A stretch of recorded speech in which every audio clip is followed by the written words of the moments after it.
Welcome to Reading and Writing Between the Lines, a podcast series about communication skills in the workplace. I'm your host, John Witzman. Join me as I speak with industry professionals and Conestoga faculty and alumni to explore their journeys with reading and writing skills. Follow us as we talk about how communications learning has changed over the years, how these skills are used in a wide range of industries, and the future of workplace communications. Hello and welcome. I'm here today with Krystal Carter, Director at Tartanbond, an integrated marketing communications agency. Good afternoon, Krystal. Welcome. Hi, thank you for having me. Thanks so much for being here. So before we start to get into our conversation about communication skills and how you use them in your life and work, I was hoping you could just tell us a little bit more about your current position and what that entails. Sure, yeah. So you mentioned my fancy title is director.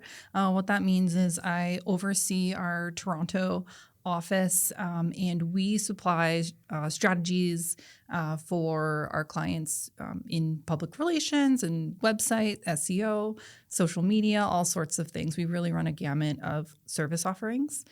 So we provide the strategy and the execution around that. Amazing. From the sounds of that description, I'm sure we're going to have lots to talk about in terms of how you use communication skills. Before we get to that, though, I was hoping that I could take you back in time to some of your early educational experiences. Do you recall what was it like for you when you were in school as a young person taking communications subjects in school? What was that experience like for you? To be honest, those English communication classes, those were my favorite ones. I've always had a passion for reading and writing, and I actually originally wanted to get into journalism, and then that's when I learned about public relations and communications as like a subset of that, as essentially being a journalist, but for a company.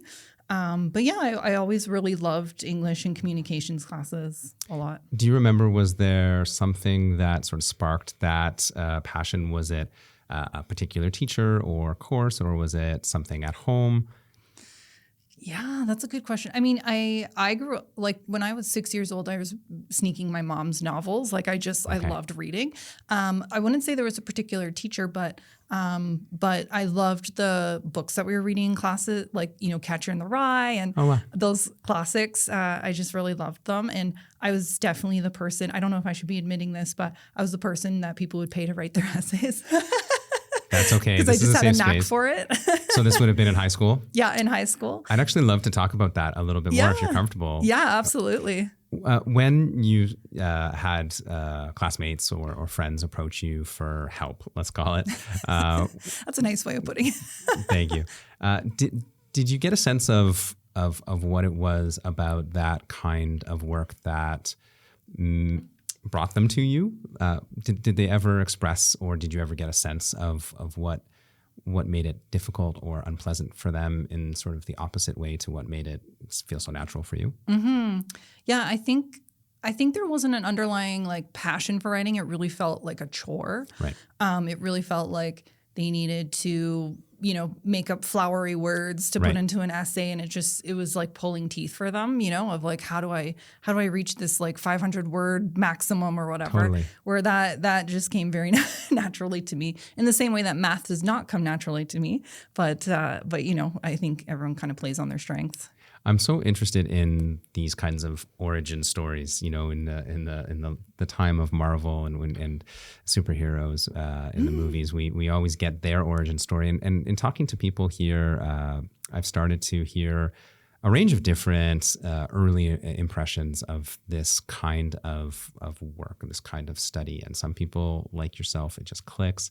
And I've had people who use communication skills a lot in their work who talk about having a very different experience too, having a really tough time early on and only gradually came to appreciate it. It's really interesting to think that there is an early kind of position that we adopt, right? A sense of this is for me or this is not for me. Mm-hmm. When you were doing those papers for your friends, do you remember using flowery language, or do you feel like what you were doing was actually communicating in a language that was sort of more natural or comfortable? Yeah, that's a great question. I definitely had those essays where I maybe didn't feel as confident in the subject, and so I was kind of trying to beef up what I'm trying to say with with those adjectives, just throwing in every possible word Right. ever. But then there were other times, and I think in my career today, where I just said things in spoken language, and I think that's so key for being successful in this particular industry, is being able to portray a complicated thought in a very simplified way. Absolutely. And that's one of the things that I definitely want to talk about when we get into your current career and working life. That's sort of quest for speaking plainly and speaking clearly and connecting with people. I'm curious though, did you develop that insight at the time? Was it later, maybe in university or college, when you started to get a sense of sort of intentionality behind how you were communicating? Yeah, I would definitely say probably more college is when I realized that there's different types of writing and different tones of voice and different purposes and audiences. That's when I really started to understand that. So I went, my college degree is actually in public relations, and a big part of that is portraying something in a concise, brief, simplified way, which was very different because then my degree was in media studies, and it was very much the opposite. Right, go deep. Go really unpack, deep, really right. detailed. Yeah, exactly. Be more at a higher academic level. So it was a little bit conflicting in that sense, but it also made me realize that there's completely different audiences, completely different messages, and you need to kind of adapt your tone to the proper channel. That's amazing, and so much in line with, I think, what we're trying to do in our communications courses at Conestoga. Certainly in the foundational course, the preliminary course that many students have to take, all the diploma students take, COM 1085. The audience and purpose of a communication act is one of the sort of primary concepts that we teach at the beginning of the semester and return to throughout our work, asking students to think about, well, what's the actual rhetorical situation call for? Who are we speaking to? What do they need? What do they expect? What are we trying to accomplish? And then how do we make writing choices to suit those in terms of tone, in terms of word choice, in terms of style or format, all those things. Yep. So you came to that discovery that this was a kind of craft-based approach to communicating when you were in college. Can you recall any experiences that helped you to sort of put your finger on that approach? Did you have it taught to you explicitly? Were there times where you sort of discovered it in the moment? What was that learning process like? Yeah, I mean, it was definitely taught to us in a lot of our writing classes, but I think it really hit home once I started working. Okay.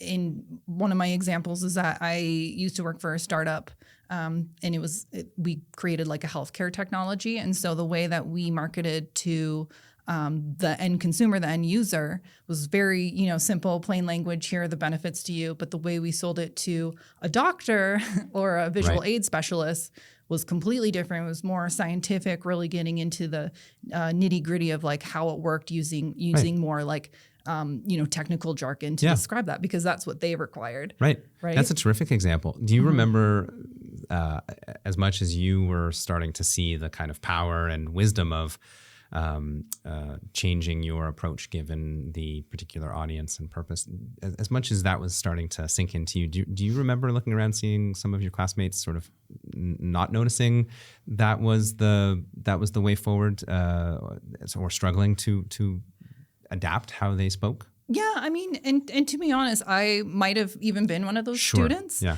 I think I learned that and developed it in a stronger way once I had more practice, really. Right. Yeah. So that's a wonderful way forward in our conversation. I think that idea of the difference perhaps between knowing the theory of communicating and then developing the skills required to communicate effectively. So is that something that you can sort of connect to looking backwards throughout your academic career, now into your working career? Do you see a progression over time in terms of your ability to communicate effectively? Is that grown over time? Oh, absolutely. And we take on a lot of people that are just starting out their careers for the first time straight out of school. Yeah. And I think there's this perception that you need to be a naturally gifted writer. Right. And that is so not the case. It is definitely a skill that you develop the more you practice, the more you get out there and read, and talk to people. I mean, I always encourage our teammates, sit in on these media interviews with our clients and hear the language that they're using to describe and incorporate that into our materials, right? So it's definitely a skill that you develop over time. I think the more practice you get, the faster and easier it gets. Right. But I can tell you on pretty much any new hire that I've worked with, it's been on their performance plan to improve writing. It's like the number one skill that we need, and it's the number one skill that I think needs the most development straight out of school. Let's talk about your work then, because I think you've brought us to a great place for us to sort of snap forward into the present. What goes into your work as a marketing communications specialist, and what is it about? How do people communicate in writing? Why is that so important? And where do early career professionals fall short in their writing? Okay. Do you want? I'm assuming strictly with reading and writing is. What, we can branch out, but certainly let's start with reading and writing, and then we can look for any connections from that as a foundation into other forms of communicating. Yeah, I mean, so in communications, you're responsible for really getting to know the product or the client or the service or whatever their focus is on, and you do that by doing a lot of reading. There's a lot of research that goes into that, online research, reading past history books, all of that stuff. And then the writing component comes with, we absorb, as humans, we absorb information through words, even if we like to claim that we don't read magazines anymore. Right. We still, there's still social media copy. There's still little tags on those YouTube channels. There's still subtitles. There's still writing that goes into speeches, right? Right. So words hit everything that we do in communications. And so I would say, I think when people are starting out in this field, they tend to kind of focus on what they know, right? So if they follow, I'm just making this up, but if they follow like a fashion blogger, they're going to write like that fashion blogger. Right. Yeah. And that might not be appropriate for a press release or for a speech for, a client that is focused on Indigenous tourism, let's say. Right. So I think you need to develop the different channels over time. You need to understand key messaging and how do you incorporate that into your writing. And you need to understand, as we mentioned before, like different tones and audiences. That's such a fabulous example and such a really keen insight. I think the way you've expressed it is really brilliant. That idea that at that sort of initial stage of a person's career, they might have one sort of fully developed voice that would have been heavily influenced by their interests and whatever it is that they have exposed themselves to through their own, that motivation, right? They follow that motivation and through osmosis and through practice and through, talent and they've developed a strength in that voice. But now we need to be able to call upon that voice on a Monday and then a different voice on a Tuesday and so on. And they also need to wear the hat of their target audience too, right? And I think that's not something that a lot of people understand straight out of school is they go, well, this is how I like it and this is how I understand it. And you go, well, that's great, but is that how our target audience is going to understand it, right? Like that's a different demographic. And how are you going to tweak it to fit to that demographic? There's so many directions that I want to go because I think so much of this is relevant, obviously, to people who might be listening and interested in a career like yours, but I think in so many other fields as well. Before I go in any one of those directions, I do just want to sort of point out how you've demonstrated that keen reading ability just now in the way that you responded to my question. I gave you a 3-part question a few minutes ago, and did I answer and all you three answered parts? all 3 Okay, parts good. in sequence and in detail, and I think that allows us to sort of go back to your first point about the reading, right? And also to your question of, hey, do we talk about just reading and writing in a very kind of constrained way, or do we branch out and think about all the ways that communication can be interpreted? So for me, what I'm always really interested in asking people is, do you see a connection between the kind of core skills of reading and writing in the most literal sense, and more diffuse kind of daily social communications? If you're a good reader, does that make you a good listener? If you're a good writer, are you better at communicating in speech, in conversation? Yeah, I've never thought of it that way before, but yeah, I think you're right. Because when we're writing speeches, let's say, we think of our key messaging. What do we want to say in the back of our head? That doesn't mean that I've written out like an entire speech, Right. but I kind of know like this is where I want to go with that response. And when I'm I was talking about media training earlier. When we're working with our clients to speak to a journalist, we're kind of teaching them like, here's how to summarize your thoughts or your response in a concise way, and then they can convert that into their own words or their own language. And it's not written, it's not necessarily reading, but I think you develop that skill with your writing, because anytime we tackle a press release or a blog post, Right. we're writing out our key messages ahead of time before we even, hit pen to paper, which no one uses pen and paper anymore, but you know what I mean? What's the new saying now? Like fingertips to keyboards? That's right. Yeah, I haven't heard that one yet. Okay, and we you heard should it here first. we should mention that I've got a pad of paper in front of me and a pen, and I'm writing down notes. But I think that speaks to my old-fashioned approach more than anything else. You've brought me to another place that I am always excited to go in this kind of conversation, and that is a discussion around the process of writing and the process of thinking. One of the things that we do try to incorporate in our formal communications curriculum is writing as a process, and helping developing writers to incorporate preliminary stages in their writing process, whether it's a plan or an outline, whatever you want to call it. And I think you've just spoken to that element as being really important to your work as well. Yeah, absolutely. Is that something that also that you find is a learning process for sort of junior associates coming in and doing the work before the work?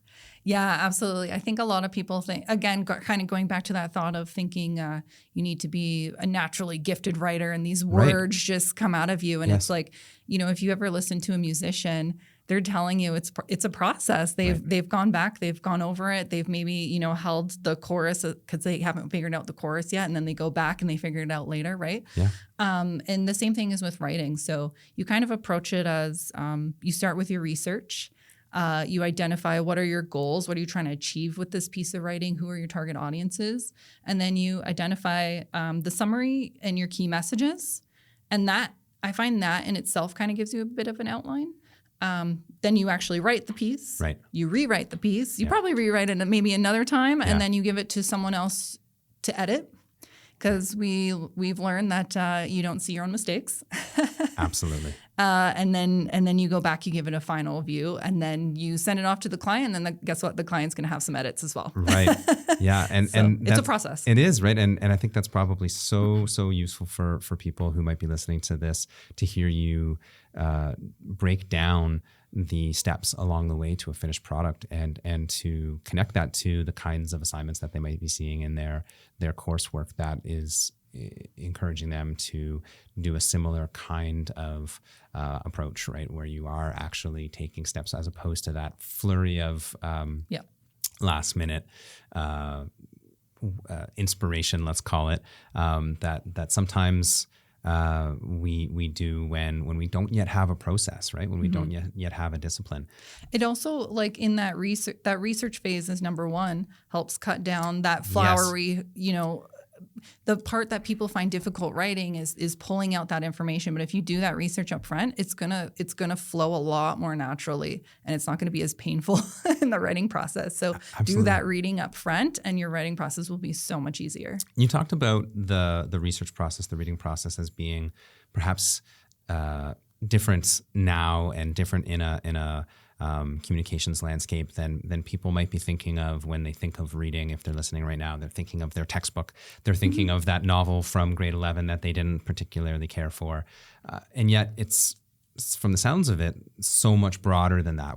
Can you just go back to that and sort of unpack again some of the things that fall under the umbrella of reading, of research in a kind of contemporary modern media landscape? Yeah, absolutely. So again, I mentioned with part of our performance improvement plans that I share with all of our new hires is writing. Another piece of that is reading and being up to date with media and with social. It doesn't have to be a boring, 200-page textbook. It can be, follow your favorite Instagrammers, and really look at like what are they writing in their posts and how are they positioning it? Right. Or reading media and how are newspapers or magazines, what kind of story angles are they focusing on? That also helps spark ideas in yourself that then you can go and pitch to your clients, or how you can frame certain materials that you're writing on behalf of clients. Like, for example, top lists are the big thing right now. It's like top 10 restaurants in Kitchener-Waterloo, right? Yeah. Well, how can, that could spark something for you and your client. And then, maybe you're writing a blog post for the website that says, top 10 new things coming from my client or something. You know what I mean? Like you can really spark creativity from reading as well.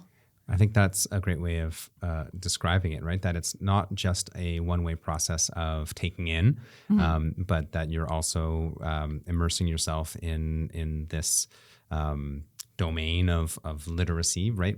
Sort of writ large, broadly, and then you're meeting that with your own interpretations, your own impressions, your own criticisms or judgments, and then that's bouncing back out of you in a creative way. Yeah, exactly. Yeah, and I think it also helps identify for the reader what works well and what doesn't work well, because they then see, okay, this article was really copy heavy and it was so dry, but this similar article on the same topic was actually really punchy and quick and to the point, and that kind of resonates as, okay, maybe that's how I need to translate my own writing, is kind of a punchier, shorter, condensed version of this. Yeah. Speaking of that, I wanted to come back to something that you were talking about earlier, which was the role of summarizing in this creative process and this developmental process. And that's a skill that I'm really interested in from a teaching perspective. It's a skill that is difficult to teach and difficult to learn, I think, in an intentional way. This idea of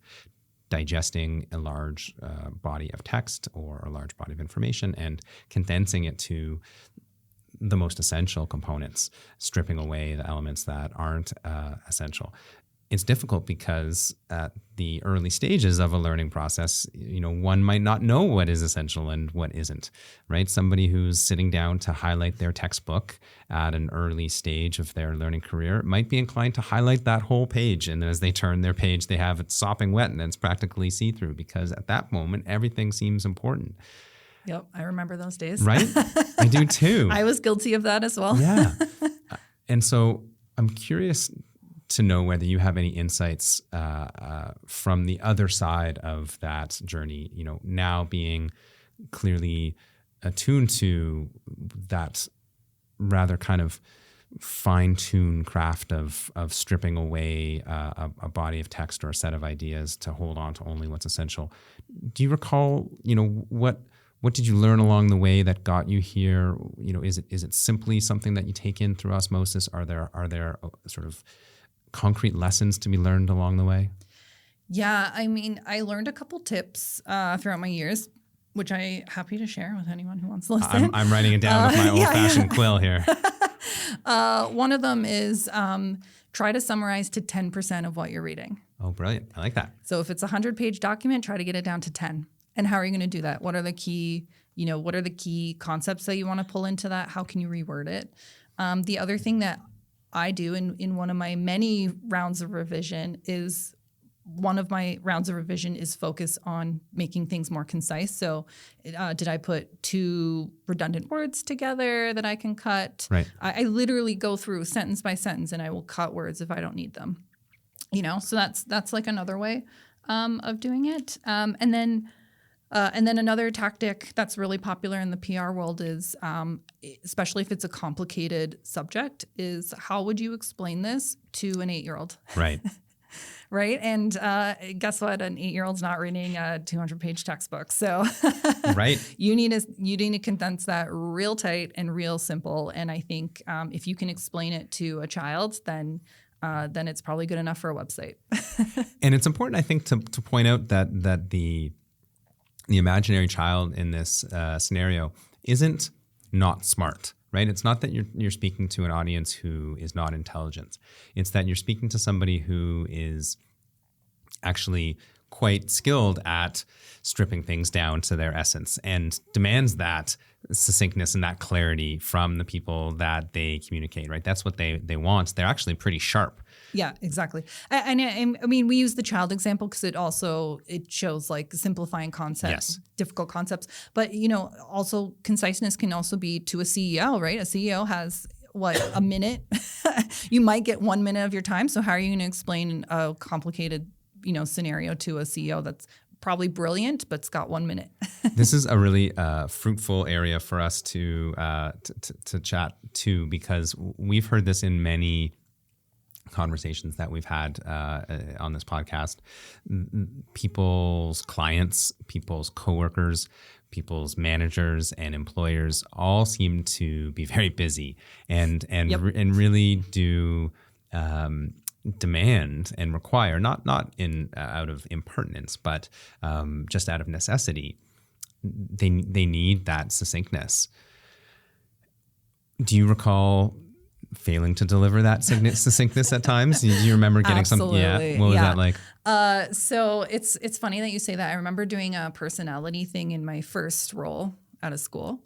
And the personality thing showed that I am very detailed and I need details. That's how I digest information. I need to take in a lot of information. That's how I make really good decisions. And my director, who I was reporting into, was the opposite. She doesn't want the details. Just give her what she needs to know. And so when we did this personality thing, it kind of sunk in of like, oh my God, I've been doing the opposite of what I'm supposed to be doing with her. So that was a huge shift for me in understanding that there's different types of people. Right.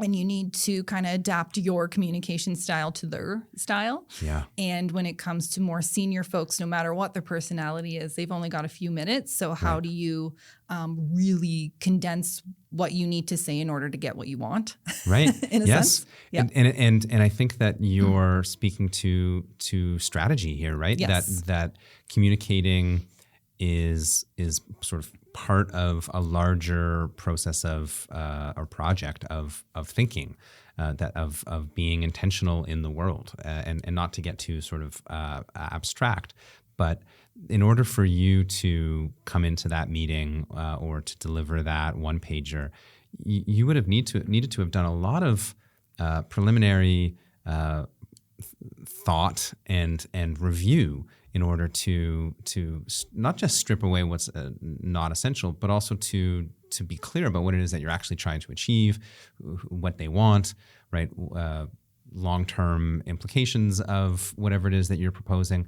That takes time. Yeah, absolutely. It's almost like you need key messages for your own emails or your own conversations. Yeah. So that's actually a really worthwhile thing to pause and comment on, because I think that one of the things that a student might reflect on or think about assignments that require them to sort of stretch things out, an outline, a rough draft, et cetera, it might seem perhaps unnecessarily protracted.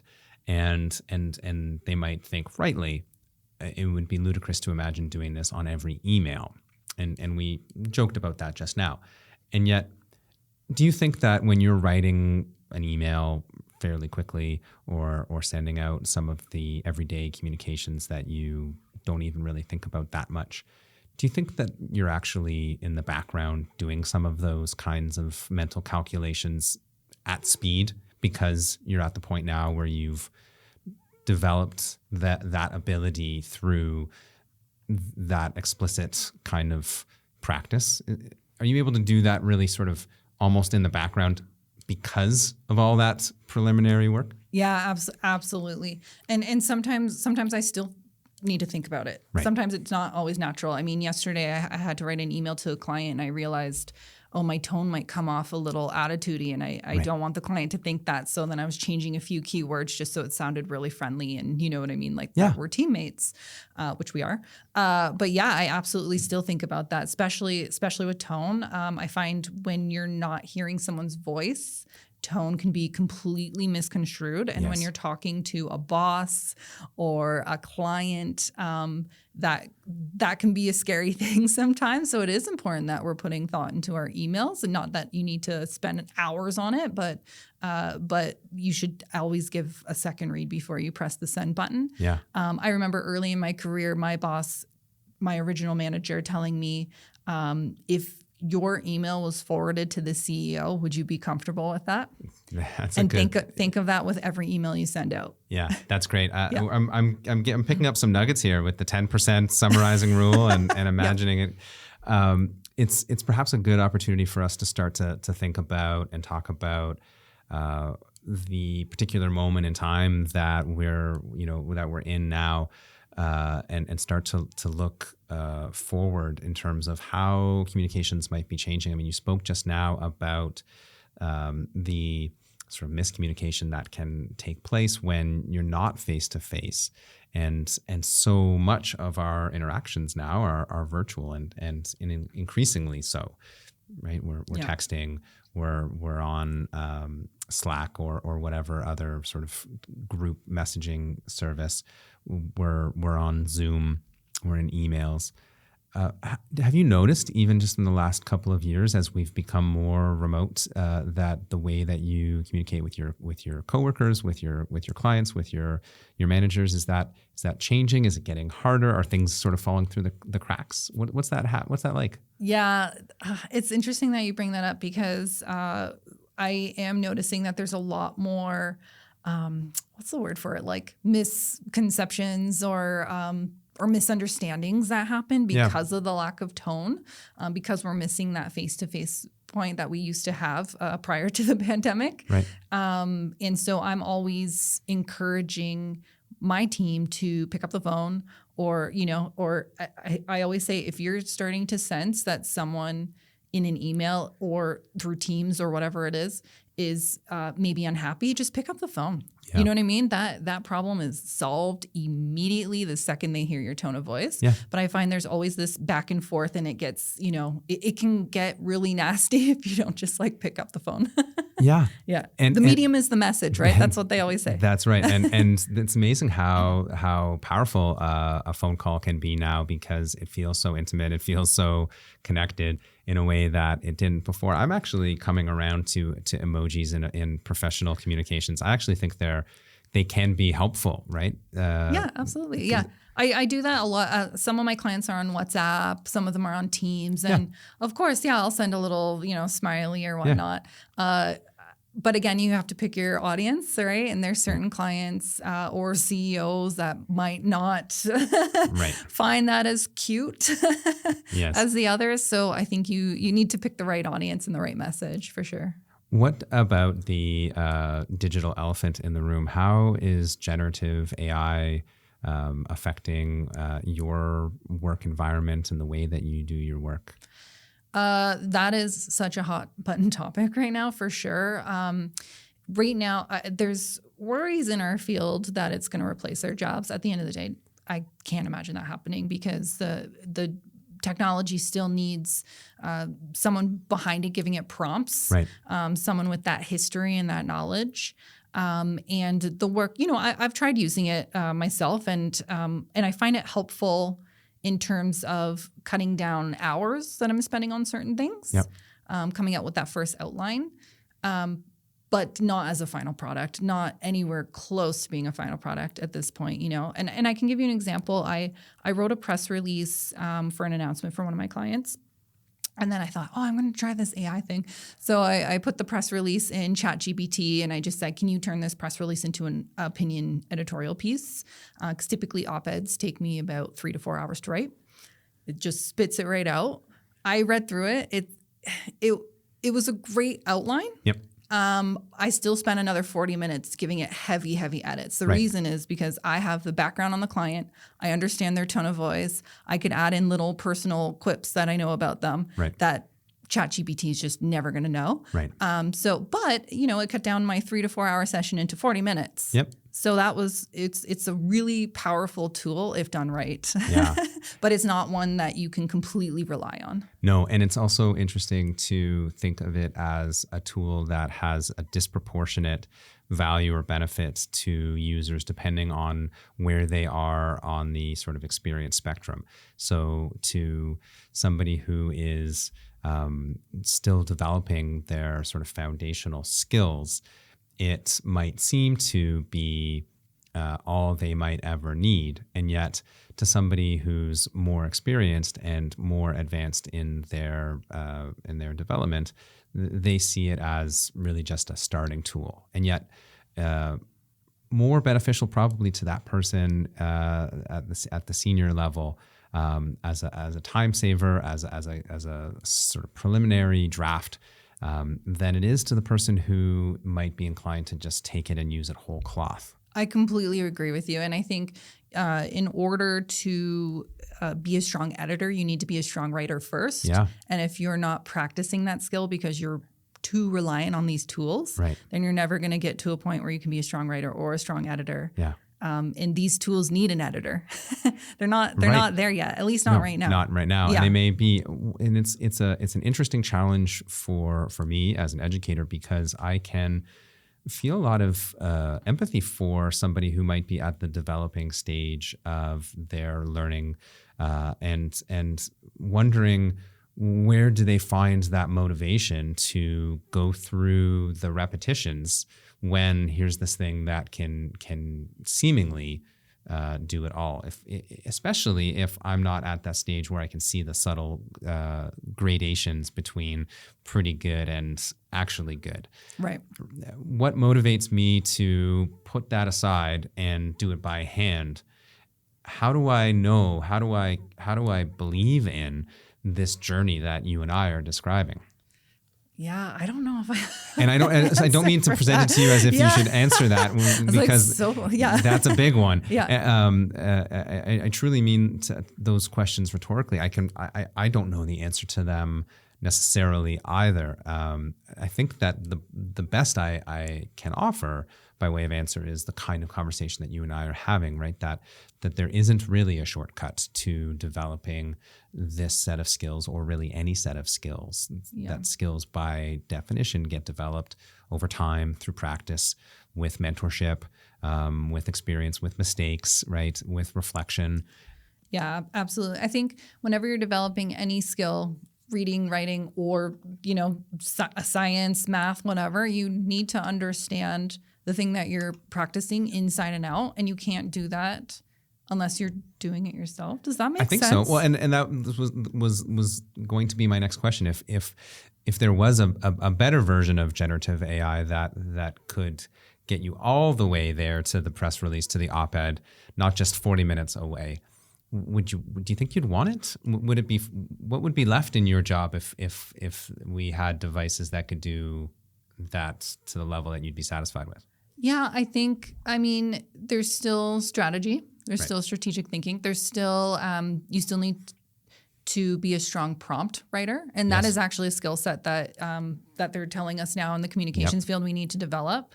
Because again, these products, they're only as good as their user, I guess. Yeah. I think there's still going to be a place for communications, even if it's super polished. Well, I think that is an encouraging place for us to start to wrap up, that even as we sort of look ahead to a future communications arena in which there are artificial agents contributing, that we still need to believe in our own sort of human role in that process, and to believe in the value that we contribute, not just sort of supplementing, but guiding that process, leading that process, and that ability to do that, to guide, to lead, that comes from years and years of skill development and practice. Exactly. Yeah. There's also a big discussion around the ethics of using AI in our field, right? Is it considered plagiarism because you didn't write it? I'm also noticing as well, there's maybe sometimes a lack of accuracy that comes in the facts because you don't know where the sources are from. Yes. I actually, in the op-ed that I was mentioning, it actually changed some of my facts and figures. Right. But I read through it, I caught it. Yeah. But yeah, I would say when I have a younger teammate that just hands in something from ChatGPT with no edits, I can spot it immediately. I've become fairly confident in my spotting abilities as well. Yeah, exactly. It's like the overly flowery language without really saying anything. It's the lack of attention to detail. There's definitely challenges with it. It's an interesting set of challenges to embrace as we start to move forward, and makes me wonder what's coming next. What's the next innovation that we aren't even familiar with yet, that's going to force us to adapt yet again. Whatever it is, I think I'd like to believe that a training that includes, not necessarily exclusively, but includes strong reading skills, strong critical thinking skills, strong communication skills will allow us to handle that challenge, whatever it may be. Krystal, thank you so much for coming in this afternoon and chatting with us. This was so interesting to hear about how you use your communication skills in your career. It's been wonderful chatting with you. Thanks for having me. And that marks the end of another episode of Reading and Writing Between the Lines, a podcast hosted by me, John Witzman, on behalf of the Communications Department and School of Interdisciplinary Studies at Conestoga College. You can find other episodes of this series on our YouTube channel, Reading and Writing Between the Lines. Stay tuned for more episodes. Thanks for listening.